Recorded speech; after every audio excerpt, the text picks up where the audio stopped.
Hello, hello. Hi, how are you doing? I'm doing well. Thank you so much for taking time out of your schedule today to hang out with me. Oh, it's an absolute pleasure. And it's so nice to actually chat to you. Thank you for having me on the show. Yeah, absolutely. I've been wanting to get up with you for I don't know how long just to have this conversation to talk about your journey in eye care. And, for those that may be unaware of who you are, you're Venetia Gopaul, an optometrist based out of South Africa. And you're doing some amazing things. And I love to just, have that conversation today and talk about all the great things you're doing. Thank you so, so much. Yeah, we've been missing each other, but finally we have a chance to actually do this. So, yeah, it's a pleasure to be here. Yeah, well, let's get started. Let's talk about you. If you don't mind telling us who you are, your background, where you're from, all that jazz. So, I was born in South Africa. Um, and yeah, so I grew up here. My great grandparents basically came here on a ship as indentured laborers. So I'm Indian, and of Indian descent, and I'm South African. So my culture is basically a mixture of Indian and South African. So I studied here in South Africa as well, and yeah, I'm practicing in this country. So definitely have been blessed through my journey. Fantastic, fantastic. I know we're getting a little echoing here, you guys, but it looks like it might be fixed a little bit. So hopefully it'll get better. You gotta love the wonderful world of going live on the internet. There's no doubt about that. But that's fantastic. So tell us a little bit about your journey into optometry. Where did you go to school? How was school? Just give me a good background because there's folks listening to this all across the world, and they may be unfamiliar Yeah. with how optometry works in South Africa. And of course, we have a strong presence in Africa, and optometry is different in each country. No, definitely. So, I went to optometry school at the University of KwaZulu-Natal, and that was in my hometown in Durban. So yeah, optometry school was quite tough, but very interesting, very interesting. I absolutely loved it, loved my time there. We're lucky to have the most amazing lecturers at UKZN. So yeah, it's been such a nice journey studying through UKZN, and I'm really, really enjoying practicing now because I feel like the experience that I got from optometry school at UKZN was amazing. Really helped prepare me for the real world. Um, and yeah, I feel really well equipped. Yeah, well, I mean, that's amazing. I mean, you're very successful through multiple practices in South Africa area. If you don't mind just giving us a little overview of how that even got started. I mean, to open a practice in general takes a lot of guts, and you just went ahead and now you have two, and it's no telling what the horizon has for you as well. So let's talk about where you practice, what gave you the courage to even open a practice. Let's just elaborate on that a little bit more. So I guess it really just stemmed from me wanting to get into a field where I could help others. I wanted to be, in the medical field. And then, I learned a little bit more about optometry, and I thought it might be interesting. And then the career is quite nice. It gave me flexibility to do other things. And this is when I went into my practice, my first practice about 2 years ago. Um, and it was basically a general clinic practice. And we saw patients from all walks of life. It was an amazing journey because, I got to really learn off the bat, um, and, learning things such as the admin side of things or the business and the marketing really helped me so much to basically give me that experience and really catapulted my career forward. So I think it was, such a good experience to have that practice in my hometown, and it allowed me to give back as well. So 2 years ago, I created the Vision Project SA, um, and this is where I help kids from the community who cannot or do not have access to eye care and cannot afford it. And this is basically how I, give back to my community. And Nice. I started to really grow. I got into pageantry while I was in campus, and I created a social media presence, and I noticed a lot of patients started following me, and really, really trying to ask questions, and it really got me thinking. Wow, let's create a brand out of this, and this year, I opened another practice in Johannesburg, which is where I'm based at the moment.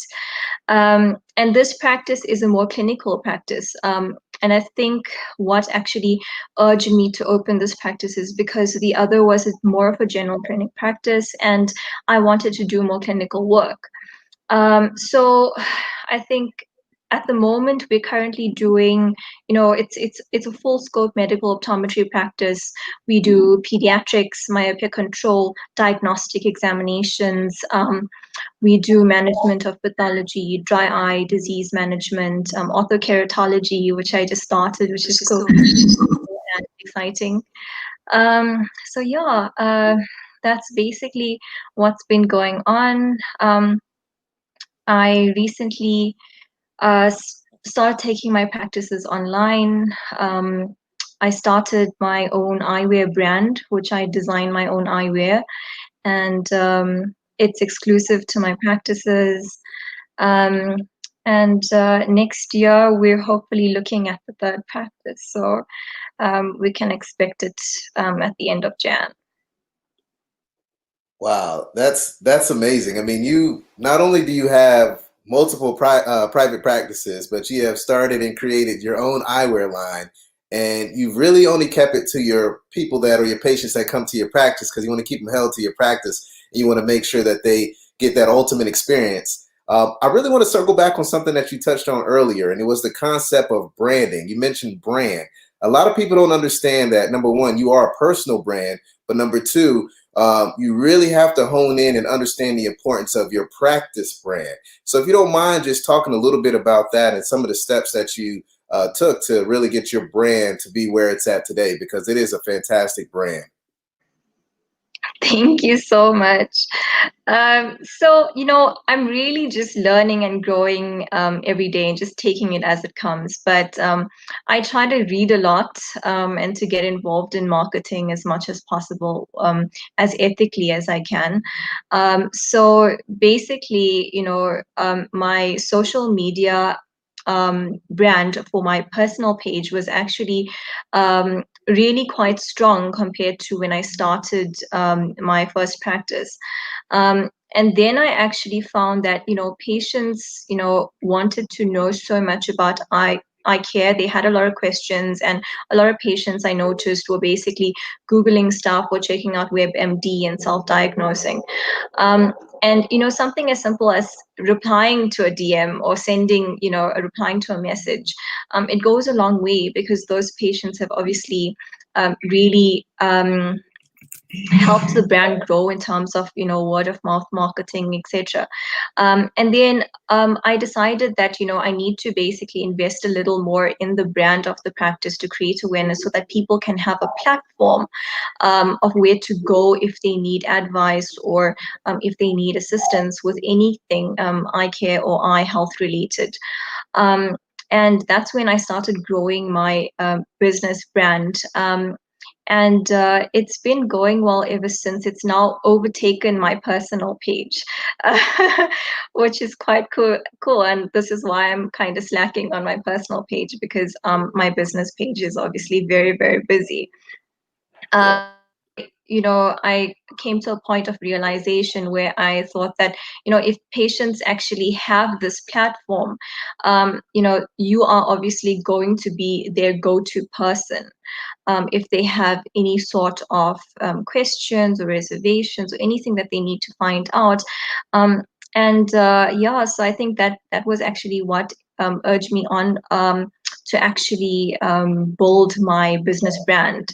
And I think, it's important that now when someone comes through, it's no longer let's go to Venetia Gopaul. It's, let's go to the company or let's go to the business. So it's quite nice. And, it obviously I wanted to create something where it would have some longevity.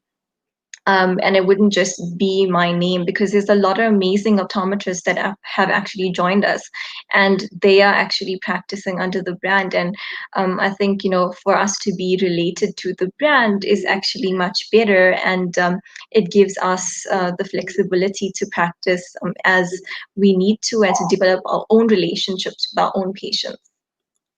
That is fantastic advice. I mean, I wish you could just say that all again so it can really resonate with people because it makes a world of difference. One thing that I would love for you to dive a little deep into and deconstruct is, you have two practices right now, and they're completely different types of practices. And when it comes to branding, a lot of time folks have one thing that they're known for. How are you able to, educate your patients that, you pretty much do full scope, even though they're in different locations? Let's talk about that piece because sometimes that can be confusing to patients if they don't understand, okay, I went to this practice and it was, high-end eyewear, and now I'm over here and it's more medical. And, I guess you can do inter-referrals. Let's just kind of talk about that piece because that's huge. Yeah, so I think that that's actually one of the reasons for the third practice, because we found that in Johannesburg, a lot of patients come here because it's a boutique practice, and they're looking for certain eyewear brands, and it's also very, very clinical. So because we're based in a hotel and not in a retail center, we don't really see as many walk-ins, but it really hasn't affected us at all. And I think if your business presence is really strong on social media and on online, you're really not going to have an issue.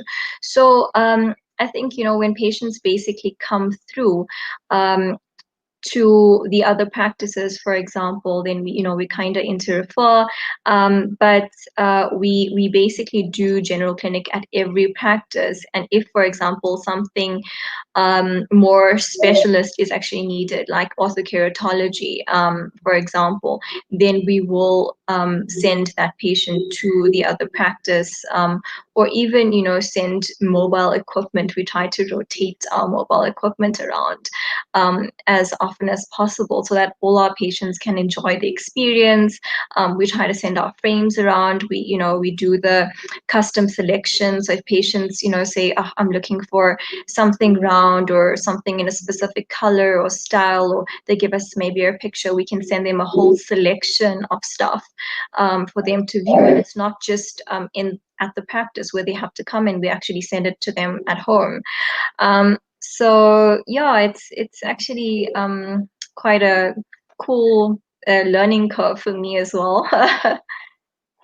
Well, that's pretty cool. I mean, I know the one piece that's really kind of served as the glue to hold everything together, and you mentioned this not too long ago, is really that concept of social media. I mean, that's how I was able to meet you. I mean, it was on social media. We connected and we built an amazing relationship, and we've kept tab with each other's over the last, year or so, or a couple years actually.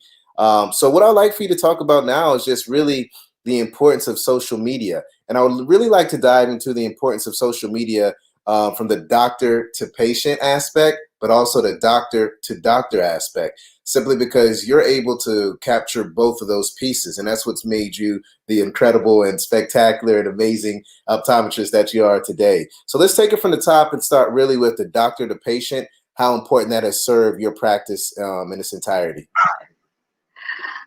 So, like I've said, it's basically where, it gives them a platform where we can freely communicate. So if it's not myself, one of the other optometrists has access to it as well. And any during any moment in time, an optometrist is usually replying on the social media pages if, for example, you need to chat to someone. So it's quite cool where we've got bots in there as well.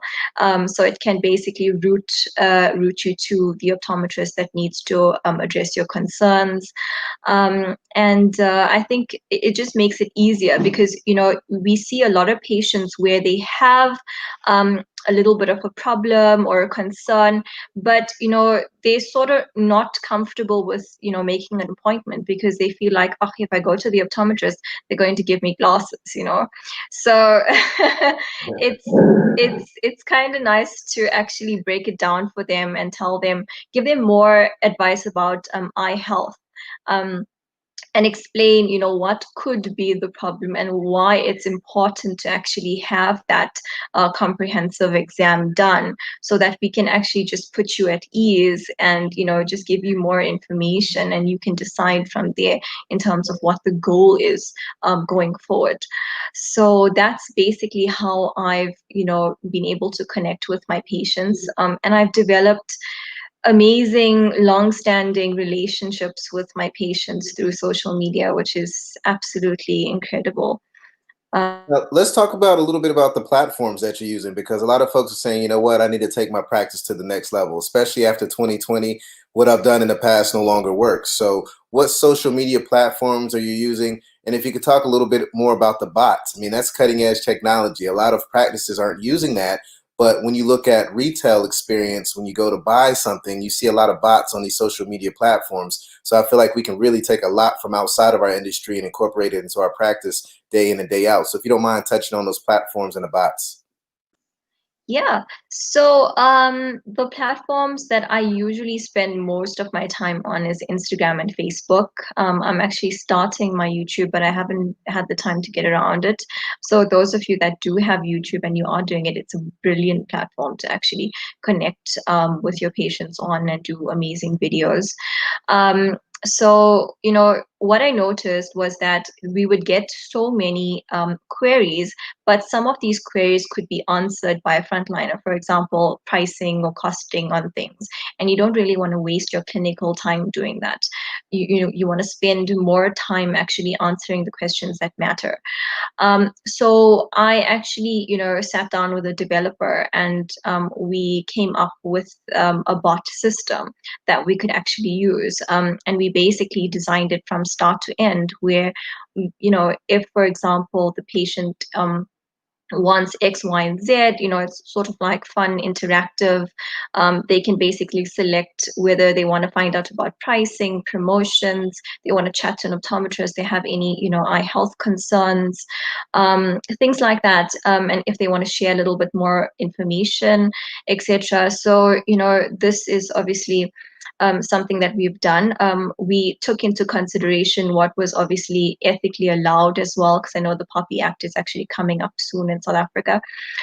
So basically, patients are allowed to select options, and immediately, if it's anything health or medically related, the patient is then routed immediately to an optometrist and not chatting to the marketing team or the frontliners, for example, because our frontliners in our practices are very, very busy as it is, so they don't have the time to do or take care of the marketing pages, and they can't really answer all the questions. So this is what we had to prep our marketing team to do.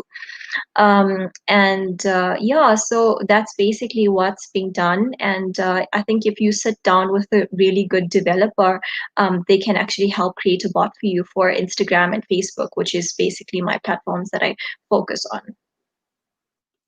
That's fantastic, and that's thinking out of the box, right? Outside of the box. I mean, we as optometrists, we think that just because it's worked for 20, 30, 40, 50, 60, 70 years, that there's no other way.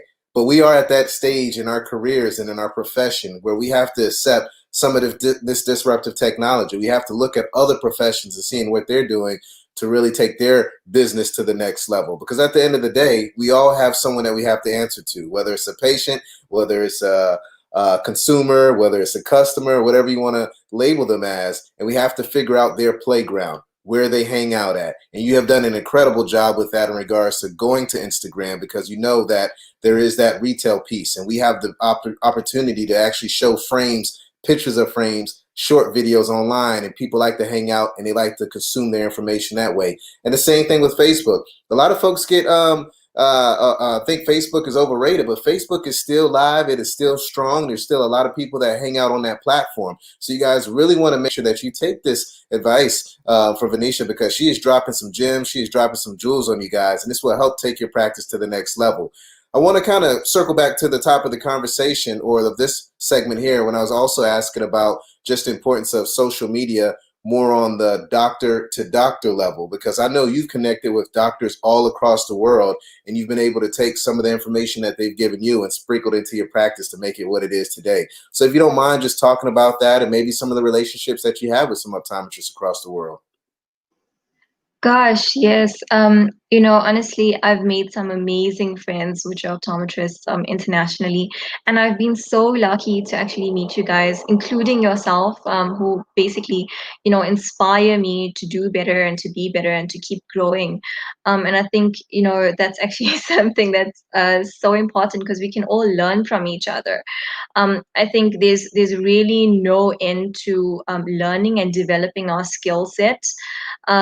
And if we basically take little positive, tips and gems and tricks from, different practitioners, and we can share this on a global scale, we can do amazing things for the industry. So I've basically connected with some pretty incredible people and within South Africa as well. So yeah, I think, it's definitely been such a cool platform to engage with. And it also actually helps you with your professional development. For example, if you really can never know everything. So if, for example, you're a little confused about something, I really will not hesitate to message one of my friends that are in the country or overseas, one of my colleagues, and just sort of find out what's their take on this and what do they think about this. And I think being a young optometrist, like myself, I can definitely do with a lot of learning and a lot of developing my skill set. So I am truly grateful for everyone that's really connected with me. I appreciate you all. It's I really couldn't have grown without you, and I continue to grow every day because you guys literally inspire me to do better. Wow, that's touching, and I feel the same way. I learned so much from you just with this conversation. Just bringing the importance of having bots and the importance of social media. Sometimes I could preach it all day, but sometimes I need that friendly reminder that what, I need to utilize social media more. I need to leverage it better. I need to look into those bots and things of that nature. One thing that I really admire and that I love about you as an optometrist and as a person is that you really know how to take care of business, but you really know how to take care of yourself. And when I say that, I mean because every time I see you, you're working hard, but you play harder. You take vacations, you treat yourself, you enjoy life. So, if you don't mind, let's dig a little bit deeper into who you are as a person. Let's talk about maybe some of the last vacations that you've had, because I thought they were phenomenal. And I just love catching up with you online and seeing all the beautiful shots that you take as well. Oh, thank you so much. So, I think mental health is so important, and it can really get us down being practitioners, and practicing a 9 to 5 day. Sometimes in South Africa, it's 9 to 6, 9 to 7 if you're working retail hours, and it definitely gets to you. I think it's important to take time out because you're not at your best. You're not producing amazing work, and you're not giving your patients the best if you're overworking yourself. So I think, if, for example, I can actually sometimes work a 6 day week and then save a few days at the end of the month, maybe, or maybe a week or 2 weeks, I'll definitely go away, take some time out just to, recharge my batteries, reset my biological clock, just to make sure that I'm actually, in the now, and I'm connected with everyone around me, my friends, my family. I'll usually just send them a message, see what's up. I'll take some time to get massages or just enjoy nature. So I've literally traveled quite a bit recently. I've been to Hong Kong and Bali last year, and then COVID happened. So I've been traveling a lot locally. And there's some amazing gems that you find in South Africa. It's so beautiful. You were actually telling me that you wanted to come down, so I must just give you a list of some amazing places to visit.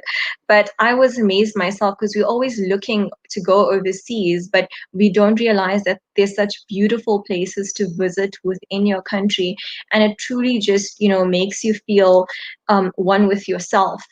Um, and that basically just keeps me motivated and keeps me grounded, and it helps keep the creative juices flowing. So I think taking some time off is really good. Yeah, I agree with you 100%. I mean, I know earlier in my career, I was really a workaholic, and it's like it's two ways to look at it. Did it pay off? Yes. Did I lose some family time? Yes. Am I all about family? Yes. Is my wife happy? Yes. My son, did he really know? Maybe not at one, but now, yes. So I've had to reevaluate how I do things. And now I can tell myself as a person I'm happier. I've also been able to align my personal vision, my personal why, my personal mission with a company that can really help amplify my talents, but also allow me to live my best life as well. What I'd like to talk about next, and you've kind of been doing this the entire stream today, is really just talk about some keys to success. I would love for you just to dive into maybe your top three keys to success that you have so that those that are listening can take their practice to the next level like you have. Because to go from one to two practices and two different settings and looking at maybe a third next year and utilizing and leveraging social media and being able to find the balance of yourself, clearly we need to be talking to you a little bit more because you have cracked the code on being successful. So if you don't mind dropping some keys to success. Gosh, I think the first thing is my team. My teams. So I've also got a few side hustles and business ventures besides optometry. But my teams are just amazing. They really are the backbone of my practices and my optometry business. And they actually inspire me to be better as a practitioner, and actually, just inspire me to be better as an entrepreneur as well. And they really, really hold down the fort. And they come to work every day so motivated, and I'm so blessed and so lucky to have such an amazing group of people that I work with. So I think that's the top key to success. Literally, you can't do everything alone. It's important to let go, to delegate. I basically only focus on 20% of work that gives me the most return on investment as such, even though it may not, I'm not really only talking financially, I'm also talking mentally as well. So, and on your happiness scale as well. So, I basically really rely on them, and they keep me motivated. Besides that, it's having a supportive partner, having an amazing family, and honestly, really, I just try to be a little better and to grow a little more every day. You really can't know everything. The other thing that is a key to success, well, it's just something that I do every day. Literally, wake up early and get a walk done in the morning. It just helps to get my oxygen flowing and my blood pumping, and it helps to set my day. So I think, yeah, that those are basically my keys to success, if that's what you want to call it. But yeah, pretty much sums it up. No, those are fantastic. I mean, I'm just like you. I'm an early riser. The earlier I get up, the better my day is. Typically between like 5 and 7 when I'm up, I've done just as much as someone has done in the entire day, and it makes life a lot easier for me and then also those around me. I think the piece about having a great team, your team is everything. They're your backbone. They're your structure, and if you don't have a solid team, that can really take away from your day-to-day activities and as how productive you can actually be. And then also just learning, getting that education, continuing education. I mean, that makes a world of difference as well. So I mean, you really hit the nail on the head when it comes to keys to success. Clearly, you're successful just because of all the things I've seen personally, and just having those one-on-one conversations with you. I have really learned a tremendous amount. What I would really love to do next is just really touch on just your contact information. I know a lot of folks are listening to this, and now they may say, "Hey, you know what? Venetia has it going on, and I need to know more. I need to help with my practice." So they may want some consulting tips, or they may want just to get to know you better as a person because you just have a dope personality. So if you don't mind just leaving your contact information, that'll be great. Absolutely, absolutely. So you can basically just contact me on Instagram. That's where you'll find me. It's so much easier. I prefer to chat there via DM. So you can basically DM me. I think my Instagram handle is actually rotating here at the bottom of the screen. So yeah, that's how we can connect. But hit me up anytime. I'm happy to actually help if you have a question or if you need some mentoring or I basically needed that as well as a young optometrist when I graduated. And I'd like to give back. And, I had amazing people such as yourself, Dr. Glover, to actually, connect with and to look up to. So, in whichever way I can actually give back, I will.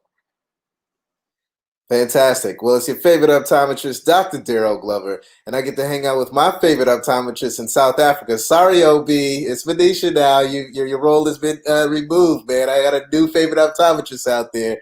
But thank you guys so much for tuning in with us today. Have a wonderful day. And if you want to get in touch with Venetia, feel free to hit her up, Instagram.com, Venetia Gopaul or backslash dot. You guys know what I'm saying. But feel free to hit her up. All right. Thank you and have a wonderful day. Talk to you guys later. Thank you so much. Thank you for the opportunity, and it was so nice chatting to you. I hope you have an amazing day ahead. I know it's 8 o'clock in the morning for you now. So, yeah, thanks, guys, for listening in.